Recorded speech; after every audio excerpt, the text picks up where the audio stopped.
Mega தொலைக்காட்சி அன்பர்களுக்கு வணக்கம். கடக ராசி அன்பர்களுக்கு இந்த குரு பெயர்ச்சி எப்படி இருக்கும்? சில நன்மைகளும் உண்டு, சில கஷ்டங்களும் உண்டு. வருவாய் உண்டு, விரயமும் உண்டு.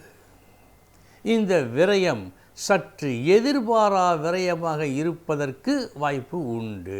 இந்த விஷயத்தில் கூடுதல் கவனம் வேண்டும். ஏனென்றால் ராசிக்கு 12இல் விரயஸ்தானத்தில் குரு இருக்கிறார். உதாரணமாக வீடு கட்டுகின்றீர்கள், திருமணம் செய்கின்றீர்கள், 10 ஆகும் இடத்தில் 15 செலவாகும். இப்படிப்பட்ட நிலைதான் ஏற்படும்.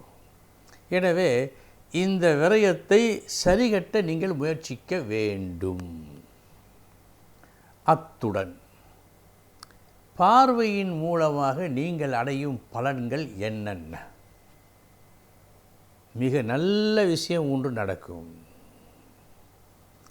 வீடு இல்லாமல், தனக்கென்று ஒரு சொந்த வீடு இல்லாமல், வேண்டுமே என்ற ஒரு லட்சிய எண்ணத்தோடு அலைந்து திரிந்து கொண்டிருக்கும் கடகராசி அன்பர்களுக்கு இந்த பெயர்ச்சி, இந்த ஆண்டு பொன்னான ஆண்டு.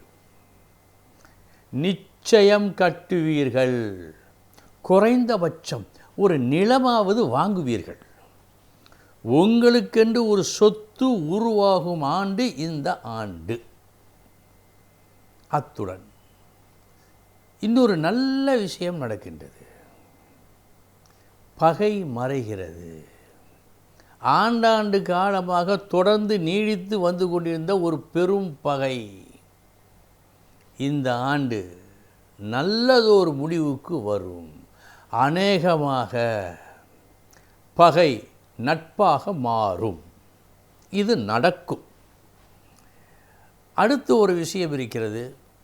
இது படிக்கின்ற மாணவர்களுக்கு, ஐடி போன்ற துறைகளில் வேலை பார்க்கும் அன்பர்களுக்கு வரப்பிரசாதம். வெளிநாட்டு யோகம் சித்திக்கும்.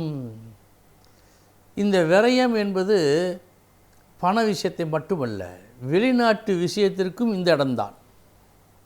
இது நல்லபடியாக இருக்கிறது. இங்கே கஷ்டப்பட்டு நஷ்டப்பட்டு சில கஷ்டங்களை அனுபவித்து கொண்டிருந்த அன்பர்களுக்கு வெளிநாட்டு வேலை மூலமாக பொருள் சேர்க்கை உண்டு.